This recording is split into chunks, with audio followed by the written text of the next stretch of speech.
والسلام على رسوله الكريم وعلى آله وأصحابه أجمعين. أعوذ بالله من الشيطان الرجيم. بسم الله الرحمن الرحيم.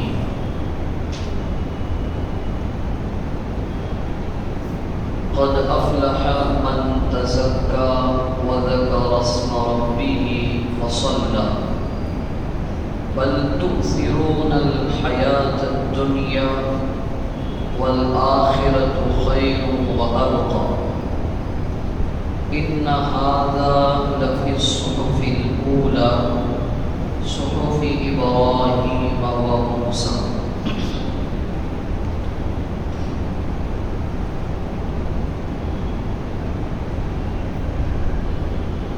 سورہ اعلیٰ کی آخری 6 آیتیں ہیں، 14 سے لے کر 19 تک کی. بے شک وہ کامیاب ہو گیا جس نے اپنے آپ کو پاک و صاف کر لیا، سنوار لیا، اور اپنے رب کا نام لیتا رہا اور نماز ادا کرتا رہا. بلکہ تم لوگ دنیا کی زندگی کو زیادہ اہمیت دیتے ہو، جبکہ بہتر اور باقی رہنے والی آخرت ہے. یہ بات یقینی ہے جس کا بیان پہلے کی کتابوں اور صحیفوں میں ہے. ابراہیم اور موسیٰ علیہ السلام کے صحیفوں میں بھی یہی بات بتائی گئی تھی. ایک صحابی رضی اللہ عنہ نے نبی کریم صلی اللہ علیہ وسلم سے درخواست کی کہ مجھے کچھ ایسی نصیحت کیجیے، کچھ ایسی باتیں بتائیے جو مجھے زندگی کے ہر موڑ پر کام آئے، ان سے میں رہنمائی حاصل کرتا رہوں اور وہ نصیحت اور وہ کیا کہتے ہیں باتیں مختصر اگر ہو تو زیادہ بہتر ہے. او جس علیہ مختصر باتیں بتائیے مجھے کہ جن کے باتوں پہ میں عمل کروں اور زندگی کے ہر موڑ پر ان سے مجھے گائیڈ لائن ملتی رہے، رہنمائی ملتی رہے اور میں اپنی زندگی کو ایک کامیاب زندگی بنا سکوں. یہ درخواست کی ایک صحابی رضی اللہ عنہ نے نبی کریم صلی اللہ علیہ وسلم سے. تو ان کے جواب میں اللہ کے نبی صلی اللہ علیہ وسلم نے چند باتیں ارشاد فرمائی. نمبر 1 ان سے فرمایا اتق اللہ حیث ما کنت.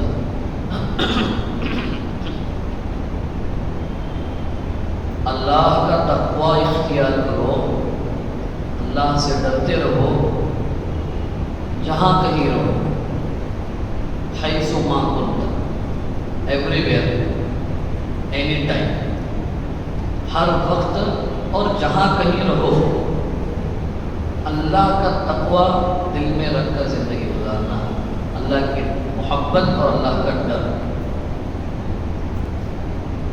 دوسری بات آپ نے ارشاد فرمائی وَأَتْبِعِ السَّيِّئَةَ الْحَسَنَةَ تَمْحُهَا. تم انسان ہو، اچھائی اور برائی اللہ نے دونوں انسان کے اندر رکھی ہے. اگر تم سے کوئی جانے انجانے میں اللہ کی کوئی نافرمانی کا عمل ہو جائے، کوئی گناہ ہو جائے، اس کے فوراً بعد کوئی نیکی اسی طرح کی کر لو تاکہ وہ نیکی تمہاری اس برائی اور گناہ کو مٹا دے، صاف کر دے. اور تیسری بات آپ نے صلی السلام نے ارشاد فرمائی وَخَالِقِ النَّاسَ بِخُلُقٍ حَسَنٍ. عام انسانوں کے ساتھ، اس میں مذہب، مسلک، جماعت، برادری، جینڈر، کسی طرح کی کوئی تفریق اور کوئی فرق کیے بغیر تمام انسانوں کے ساتھ اچھے اخلاق سے پیش آؤ۔ یہ 3 باتیں آپ نے بیان فرمائی۔ یہ سوال کیا تھا؟ میں زندگی کے ہر موڑ پر ان چیزوں سے رہنمائی حاصل کرتا رہوں، ایسی باتیں بتائیے۔ اللہ سے ڈرتے رہو جہاں کہیں رہو، کوئی غلطی کوتاہی ہو جائے توبہ تو کمپلسری ہے، کرنا ہی کرنا، اس کے ساتھ کوئی نیکی کا عمل بھی امیڈیٹ کر لو فوراً، اور عام لوگوں کے ساتھ اچھے اخلاق سے پیش آؤ۔ جو آیتیں آج کی خطبے میں منتخب کی ہیں مجھے، اس کا تعلق جو ہے آدمی کے اپنے نفس کے تزکیے سے ہے۔ دیکھیے دنیا میں انسان کے دل کے علاوہ جتنی چیزیں ہیں، خود اس کا جسم، جس جسم کا ایک آرگن ہے ہارٹ اور دل، وہ جسم پر بھی، اور انسانی باڈی کے علاوہ جو چیزیں دنیا میں ہیں ان تمام کے بارے میں تو اللہ تعالیٰ نے ایک جملے میں بات ارشاد فرمائی، جیسے پچھلے خطبے میں بھی ہم نے رکھا تھا کہ خلق لکم ما فی السماوات و ما فی الارض، آسمان و زمین میں جتنی چیزیں ہیں، زمین کے اوپر، زمین کے نیچے، اور آسمان کو اور آسمان کی جو چیزیں ہیں وہ سب خلق لکم، انسانوں سے اللہ تعالیٰ کہہ رہے ہیں وہ ہم نے تمہاری خدمت کے لیے بنائے، تم ان سے فائدہ اٹھاتے ہو اس لیے بنایا۔ تو انسان نے اپنے جسم پر اور جن چیزوں سے اسے فائدہ حاصل کرنا ہے یا جن چیزوں سے وہ فائدہ لیتا ہے، ان چیزوں پر اتنی ریسرچ ہوئی، اتنی محنت ہوئی ان کو بہتر بنانے کے لیے، اچھا بنانے کے لیے، کہ ایک معمولی لوہے کو جو ہے انسان نے اللہ کے دیے ہوئے دماغ کو استعمال کرتے ہوئے آسمان میں اڑا دیا اس کو۔ پانی پر سبمرین کی شکل میں نیچے رہنے کا ایک کیا کہتے ہیں انتظام کیا، پانی میں نیچے سبمرین، ایسے ایسے جہاز پانی میں چلا دیے کہ وہ لگتا ہے کہ کوئی کالونی ہے، کوئی کمپلیکس ہے، کوئی محلہ ہے۔ محنت کی اس کے اوپر، مٹی پر اور پتھر پر محنت کی۔ اب یہ پتھر دیکھیے آپ جو لگے ہوئے ہیں، یہ مسجدوں میں دیکھیے، گھروں میں، محلوں میں، کیا ہے تو بولے یہ گرینائٹ ہے، یہ گرین ہے، یہ وائٹ ہے، یہ پتہ نہیں XYZ اور کیا کلر کے، اس کو محنت کی پتھر پہ، تو اس کی جگہ کہاں سے کہاں آ گئی، زمین سے، پیر سے کہاں پہنچی۔ عمارتیں بنائی، ایسی عمارتیں بنائی کہ جس کو جو ہے گرینیز بک میں جو ہے ریکارڈ اس کا مینشن کر دیا کہ اتنے مالے کی عمارت، ایسے ڈائریکشن کی عمارت، ان کیا کہتے ہیں سہولیات کی عمارت۔ اب آپ حضرات نے تو بہت ساری چیزیں دیکھی ہوگی ہم سے زیادہ۔ گزشتہ 2 دن پہلے بنگلور جانا ہوا تو وہاں پر اردو اکیڈمی کی ایک عمارت ہے، تو بہت سارے لوگ موجود تھے، دینی، سیاسی، سماجی، بہت سارے۔ تو وہ کمرے میں بیٹھے ہیں تو وہ صاحب سے کہہ رہے ذرا لائٹ چالو کرو، لائٹ، تو وہ بٹن ہی نہیں دکھائی دے رہا ہے، سوئچ کہاں ہے اس کا بٹن کا چالو کر دو، وہ لگا دروازے کے پیچھے لگا ہوا ہے، تو وہاں تو کوئی بورڈ تھا ہی نہیں، ایک گلاس تھی، کانچ کا ایک ٹکڑا لگا ہوا تھا اور اس میں کچھ ڈاٹ ڈاٹ تھے، نقطے تھے، اس میں کہاں ہے سوئچ ہے، وہی سوئچ بورڈ ہے۔ تو وہ کا اتنا کچھ ٹکڑا ہوگا، اس میں ڈاٹ ڈاٹ لگے ہوئے تھے، جیسے کیمرے کا ڈاٹ ہے، تو وہ ڈاٹ کو انہوں نے پریس کیا، ٹچ کیا تو لائٹ لگ گئی۔ تو یہ تو مطلب ایک چھوٹی سی چیز ہے، اس سے اور بھی بہت ساری چیزیں ہیں جس پہ لوگوں نے محنت کی، تو کہاں سے کہاں چلے گئے۔ لیکن صرف انسان کا ایک دل ایسا ہے جس پر کوئی محنت ہی نہیں ہوئی، اس کو سنوارنے کے لیے، اس کو سدھارنے کے لیے، اس کو اچھا بنانے کے لیے جب محنت نہیں ہوئی، تو یہ انسان جو جس کو قرآن نے احسن تقویم کہا ہے، احسن تقویم، بیسٹ کریشن آف گاڈ، سب سے بہترین اگر کوئی مخلوق ہے اس کے ڈھانچے کے اعتبار سے بھی، اور اس کے عقل و دماغ اور شعور اور سینس کے اعتبار سے، ہر اعتبار سے اگر best creation of the world اگر کوئی ہے اللہ کی، وہ یونیورس، ورلڈ ہے یونیورس، پوری کائنات، انسان۔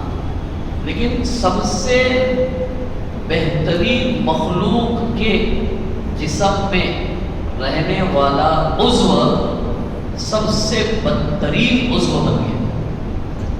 اللہ تک کے رسول صلی اللہ علیہ وسلم نے ارشاد فرمایا ہے، تم جانتے ہو تمہارے جسموں میں، انسان کے جسم میں ایک ایسا آرگنز ہے، ایک ایسا عضو ہے تمہارے جسم کا، اگر وہ صحیح ہو جائے، وہ سدھر جائے، صلح الجسد کلہ، اس کا پوری باڈی اور پورا جسم اس کا سدھر جاتا ہے، صحیح ہو جاتا ہے۔ اس سے نکلنے والے عمل، اس سے کی جانے والی ایکٹیویٹیز ایک طرف اللہ کی فرما برداری والی ہوتی ہے، دوسری طرف انسانوں کے فائدہ پہنچانے والی ہوتی ہے۔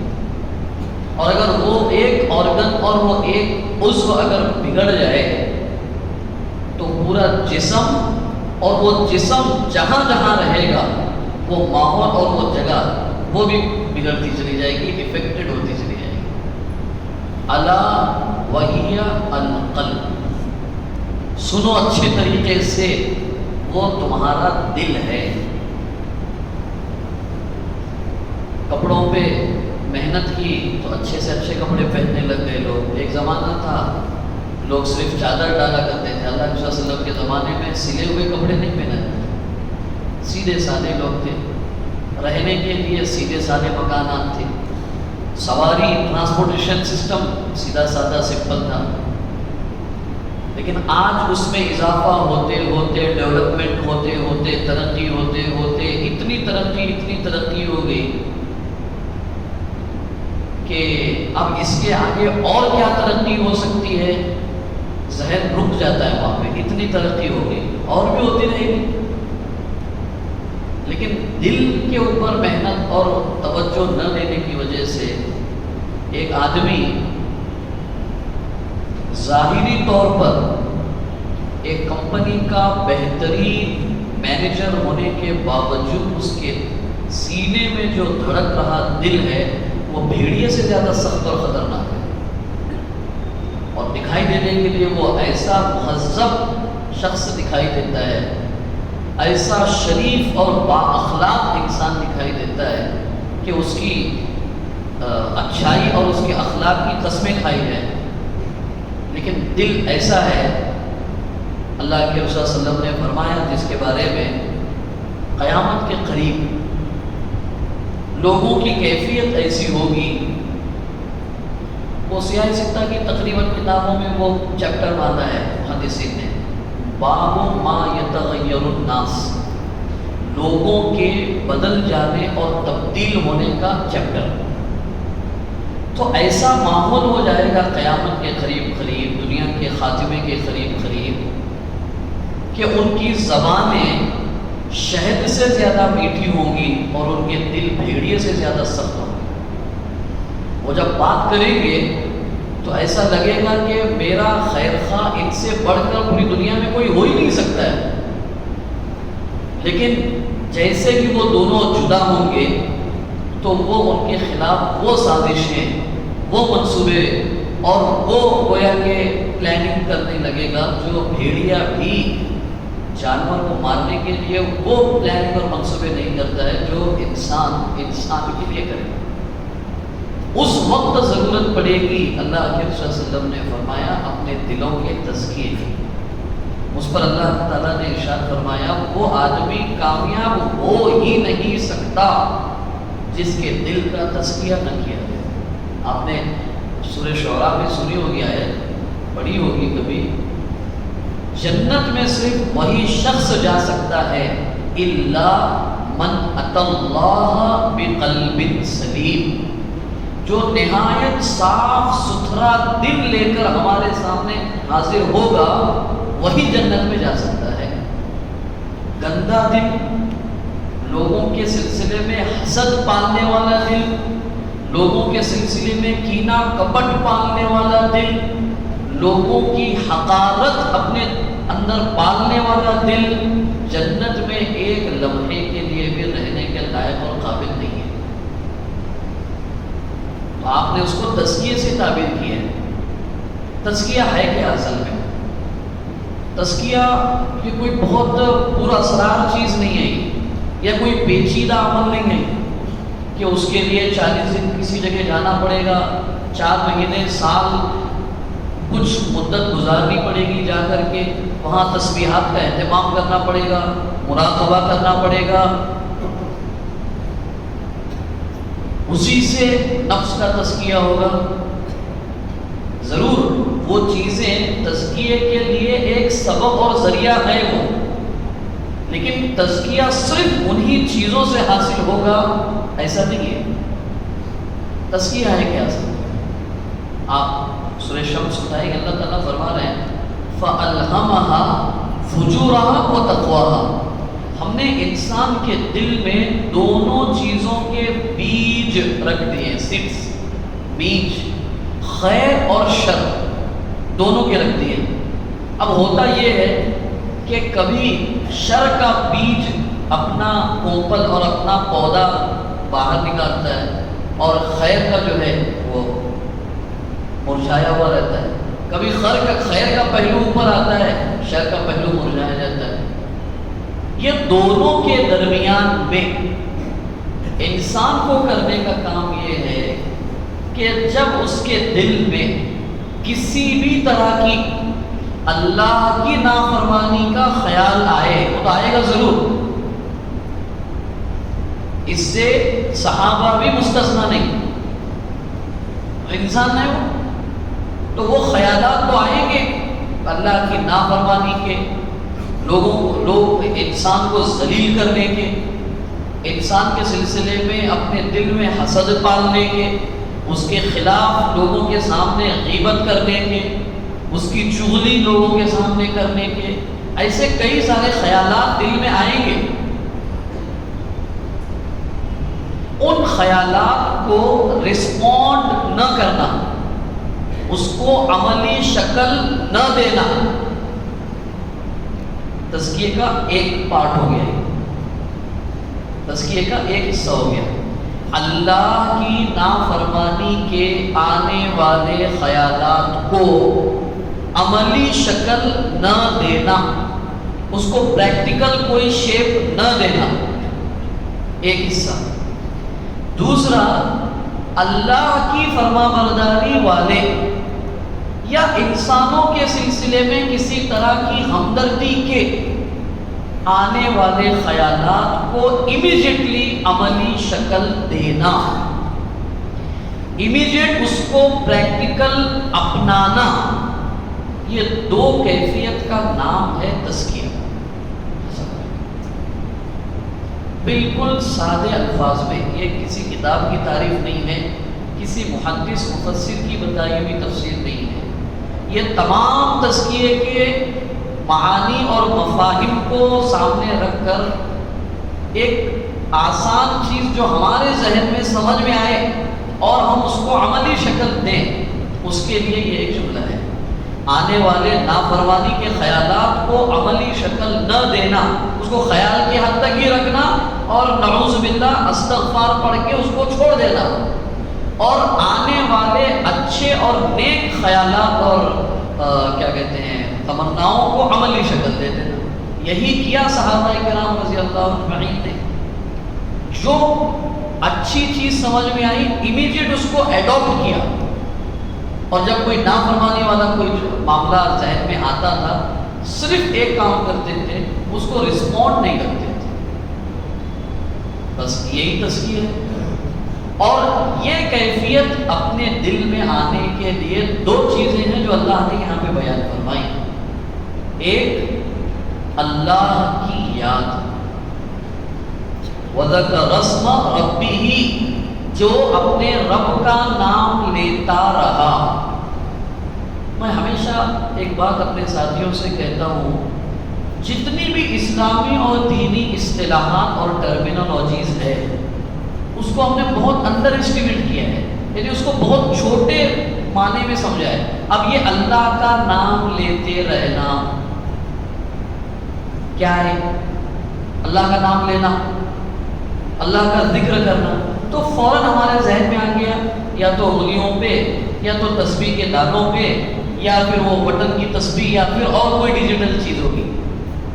اب تو موبائل میں بھی آ گئی ہو ڈیجیٹل تسبیح ہوگی، تو بٹن دباتے، وہ دباتے دباتے چلے جاتے ہیں یوٹیوب پہ، وہ ٹچ کرتے کرتے جاتے ہیں فیس بک پہ، تھوڑا چیٹ کر لیں گے، پھر بچی ہوئی تسبیح کاؤنٹ کر لیں گے، پوری کر لیں گے۔ ڈیجیٹل ایج میں جی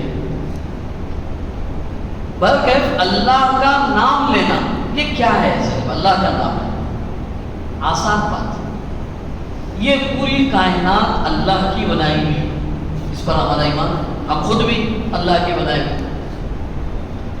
تو اللہ کی کائنات کو آبزرو کرتے ہوئے اللہ کی یاد، یہ ہے اصل ذکر۔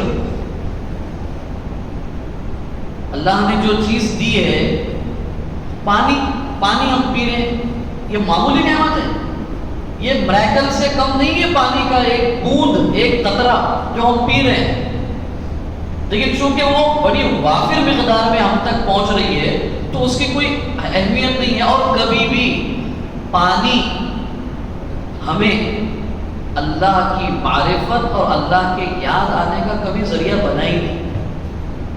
بنا ہے ہمیں سے ایک گلاس پانی پیے اور وہ پانی کو دیکھ کر اللہ یاد آ گیا؟ نہیں۔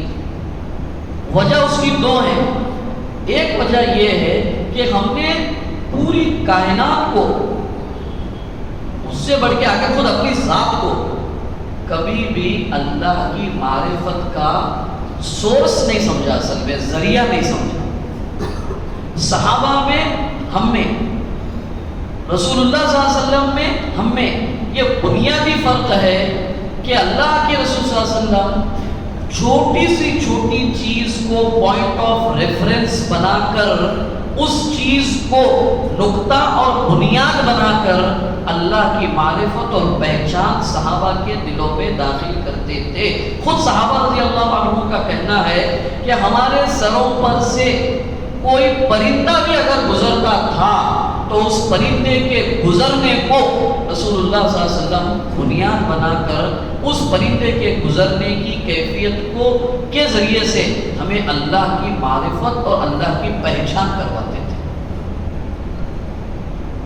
یہ جو H2+O کیا ہے، وہ پانی کا فارمولا، اگر آپ اس کو مائکروسکوپک دوربین سے یا اس کی اگر جو جرثوموں کو، بیکٹیریاز کو جو دکھانے والی جو مشینیں ہیں، اگر آپ اس کو پانی کو اگر دیکھیں گے تو زندگی میں کبھی آپ پانی نہیں پی سکتے ہیں۔ تو اللہ تعالیٰ نے وہ رکھا تو ہے ہمارے باڈی کے اور ہمارے جسم کے فنکشننگ سسٹم کو صحیح کرنے کے لیے، لیکن اس کو انویزیبل بنا دیا تاکہ ہم آسانی سے پی سکیں۔ لیکن وہ پانی کبھی ہمیں اللہ کی معرفت کا کبھی ذریعہ بن ہی نہیں سکا، کیونکہ ہم نے سوچا ہی نہیں اس پر۔ اور ہمیشہ ایک بات کہتا ہوں میں ہمارے ساتھیوں سے، کوئی چیز کیا کہتے ہیں اس کو، ود بیسٹ کمپلیمنٹ فلاں، یہ ان کی طرف سے، یہ ان کو تحفہ ان کی طرف سے، کوئی بھی چیز ایکس وائی زیڈ کسی کو کوئی شادی کے موقع پہ دے دیا اور کسی موقع پہ یہ فلاں چیز ہے فلاں صاحب کی طرف سے تحفتاً، وہ چیز پر جب بھی نظر پڑتی ہے اس چیز کے دینے والے کی شکل ہمارے سامنے مجسمے کے طور پہ یہ فلاں صاحب نے دیا، یہ مولانا صاحب نے دیا تھا، یہ ہمارے چچا نے دیا تھا، یہ فلاں صاحب نے دیا تھا. لیکن پوری کائنات ہمارے سامنے ہے، لیکن کائنات کا بنانے والا کبھی یاد ہی نہیں آتا ہے. یہ کتنی غفلت کی زندگی ہے. یہ آنکھ اللہ تعالیٰ نے جو دی ہے، پوری دنیا کے سائنٹسٹ اور میڈیکل فیلڈ مل کر کے ایک آنکھ نہیں بنا سکتی ہے. اتنی یونیک چیز اللہ تعالیٰ نے آنکھ کی شکل میں دی ہے، لیکن یہ آنکھ کبھی بھی اللہ کے یاد کرنے کا اور یاد آنے کا سبب اور ذریعہ ہی نہیں بنا. یہ ہماری فنگرز ہیں، یہ فولڈنگ سسٹمز ہیں. کیا ہو اگر اس میں فولڈنگ سسٹم اگر نہ ہو تو یہ کبھی ہم ہاتھ سے نوالا اٹھا رہے ہیں تو یہ ہاتھ سے نوالا بنانا، یہ بنانا یہ خود اللہ کے وجود اور اللہ کے معرفت کی پہچان ہے. لیکن کھانے پہ کھانا کھائے جا رہے ہیں، لیکن وہ ایک لقمہ بھی ہمیں اللہ کی یاد نہیں دلا پا رہا ہے. ہماری ایک انگلی ہمیں اللہ کی یاد نہیں دلا پا رہی ہے. تو اللہ کو یاد کرنے اور اللہ کے ذکر کا مفہوم اصل میں یہ ہے کہ اللہ کی طرف سے ملی ہوئی نعمتوں کے استعمال کے وقت ہمیں اللہ یاد آنا چاہیے. میں بات کر رہا ہوں، یہ بات کرنا یہ کوئی معمولی صلاحیت ہے. یہ صرف اور صرف انسان کو دی گئی ہے، صرف اور صرف انسان کو. پوری کائنات میں ایکسپلینیشن سسٹم جو ہے، اپنے مافی ضمیر کو، اپنے اندر کے خیالات کو ایکسپلین کرنا، کس کے پاس ہے یہ صلاحیت؟ تو ہمارا بات کرنا بھی اللہ کے یاد آنے اور یاد کرنے کا سبب اور ذریعہ ہو سکتا ہے. لیکن نہیں، ہمارا ذکر تو ایسا ہے کہ ہم تسبیح یا انگلیوں پر سبحان اللہ پڑھ رہے ہیں. ایٹ اے ٹائم اس وقت ہمیں اللہ کی کوئی معرفت ہی حاصل نہیں، ذکر کر رہے ہیں. یہ وہ ذکر ہے جس کے بارے میں اللہ نے فرمایا وَلَا تَكُونُوا كَالَّذِينَ نَسُوا اللَّهَ، ان لوگوں کی طرح مت ہو جاؤ جنہوں نے اللہ کو بھلا دیا، بھول گئے اللہ کو، غافل ہو گئے اللہ کی ذات سے. نتیجہ یہ ہوا ہم نے ان کو ان کی ذات سے غافل کر دیا. انہیں پتہ نہیں چل رہا ہے کہ میرا فائدہ دنیا کے چند سکوں میں ہے یا آخرت کی ابدی جنت میں ہے. پتہ نہیں چل رہا ہے ان کو، اس لیے وہ دنیا کے چند سکوں کی وجہ سے اپنی جنت کو چھوڑ رہے ہیں، اس سے اپنے آپ کو محروم کر رہے ہیں چند سکوں کے نتیجے میں. تو انہوں نے اپنے حقیقی نقصان اور فائدے کو سمجھنا ہی ختم کر دیا، چھوڑ گئے. اللہ کرے ہمیں اس طرح کے ذکر اور اس طرح کے اللہ کے یاد کرنے کا ہمیں طریقہ اور توفیق ملے. کوئی چیز نہیں ہے، دیکھ کر اللہ کی یاد آنی چاہیے. ایک صاحب نے بچہ بہت زیادہ رو رہا، چھوٹا بچہ رو رہا بہت زیادہ. ایک صاحب کے پاس آ کے اہل علم حضرت ذرا دعا کرو، بہت رو رہا ہے یہ بچہ. تو انہوں نے کہا کوئی بات نہیں ہے، اس کو کوئی بیماری نہیں ہے، کوئی تکلیف نہیں ہے، بلکہ تمہارے لیے خوشی کی بات ہے کہ وہ رو رہا ہے. تعجب ہوا، اچھا حضرت ایسی الٹی بات کر رہے ہیں، وہ بچہ رو رہا ہے، اس میں دعا کے لیے یا کچھ اور اس کے علاج وغیرہ کے لیے آئے، یہ کرے رو رہا ہے تو خوشی کی بات ہے. انہوں نے کہا کہ ہم جب بڑے لوگ ہیں، ہم مارننگ واک کے ذریعے سے، ایوننگ واک کے ذریعے سے، کام کے ذریعے سے، بیٹھے بیٹھے بہت تکلیف ہو رہی ہے تو بولے ذرا کھڑا ہو جاؤ، ذرا چل کے آ جاتے ہیں. وہ بچہ کہاں چلے گا؟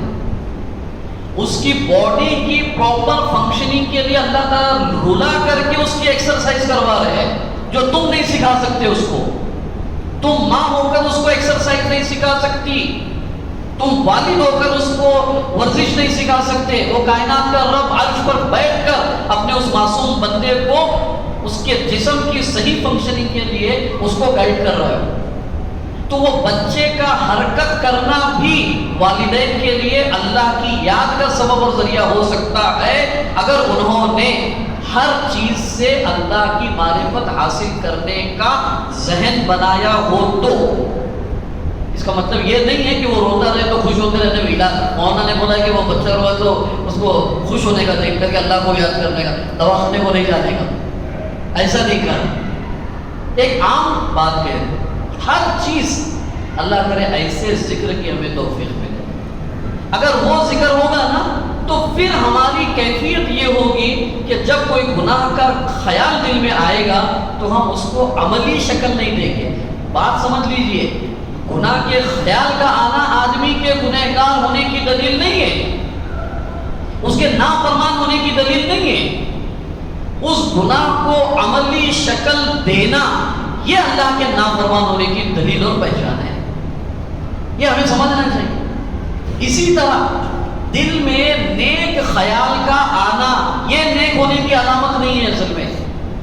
ہاں، اس خیال کو عملی شکل دینا یہ اس آدمی کے نیک ہونے کی علامت اور پہچان ہے. اگر یہ کیفیت ہوگی تو یہ ہوگا دل کا تزکیہ، اور دل کا تزکیہ اگر ہوا تو پھر اللہ تبارک و تعالیٰ جو ہے کا وعدہ ہے قد افلح، یہ آدمی کامیاب ہے دنیا میں بھی آخرت میں بھی. اور اس کے لیے دوسرا ایک سورس اللہ تعالیٰ نے جو بتایا فصلہ، نماز کے بارے میں. یہ نماز پورا کیا پورا دل کے تزکیے کا ایک شارٹ کورس ہے اصل میں.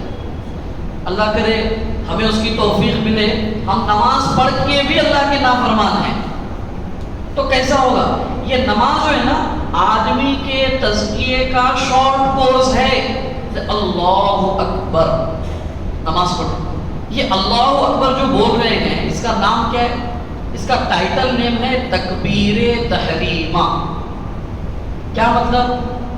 تکبیر اللہ کی بڑائی بیان کرنا، تحریمہ دو، ایک احترام والی چیز، دوسرا حلال چیز کو کچھ وقت کے لیے حرام کرنے والی تکبیر.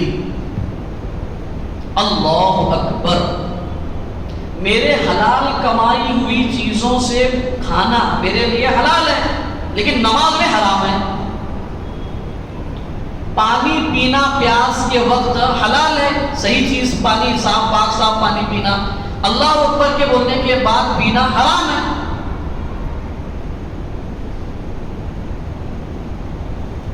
صحیح جگہ پر صحیح نیت سے دیکھنا حلال.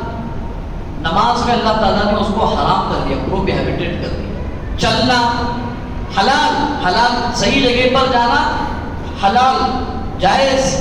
اللہ اکبر بولنے کے بعد میں حرام، پروہیبٹڈ بنا.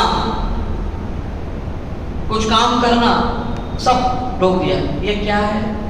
یہ فجر کی نماز پڑھا کر ظہر تک بتا رہے ہیں، یہاں مسجد میں آ کر صبح کے وقت حلال چیز سے کچھ دیر تک اللہ نے رکا کر تمہیں یہ سبق دیا، اب ظہر تک اپنے کاروبار بیوی بچوں میں رہتے ہوئے حرام سے بچتے رہو.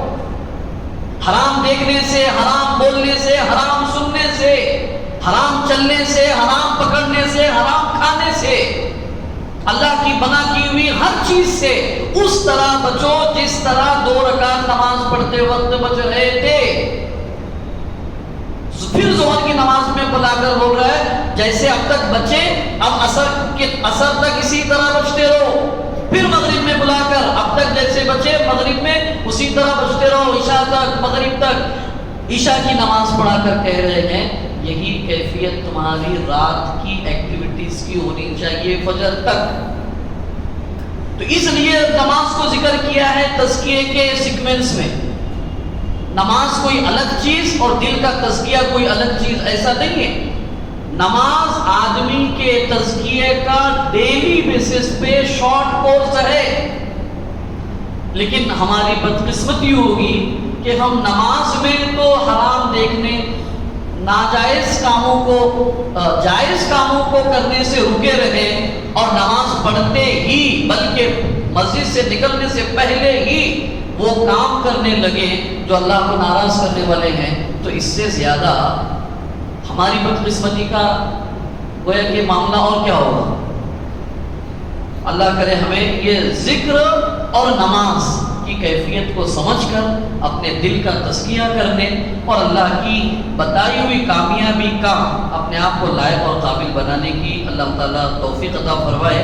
اور یہ ساری چیزیں اللہ تبارک و تعالیٰ کی توفیق سے ہوتی ہے، ہماری طرف سے ہوتی ہے اور ہماری محنت سے ہوتی ہے. ہماری طرف محنت، اللہ کی توفیق، یہ دونوں تینوں چیزیں جب مل جائے تو پھر انشاءاللہ ہم دنیا میں بھی ایک کامیاب انسان رہیں گے، آخرت میں بھی کامیاب انسان کی حیثیت سے جنت میں داخلہ مل سکتا ہے۔ اللہ کرے آپ کو مجھے تزکیے کی اہمیت اور اس کو عمل میں لانے والے جو چھوٹے چھوٹے کچھ چیزیں آج یہاں بتائی گئی، عمل کرتے ہوئے اپنے آپ کو مزکہ شخصیت بنانے کی اللہ تعالیٰ توفیق عطا فرمائے۔ وآخر دعوانا ان الحمد للہ۔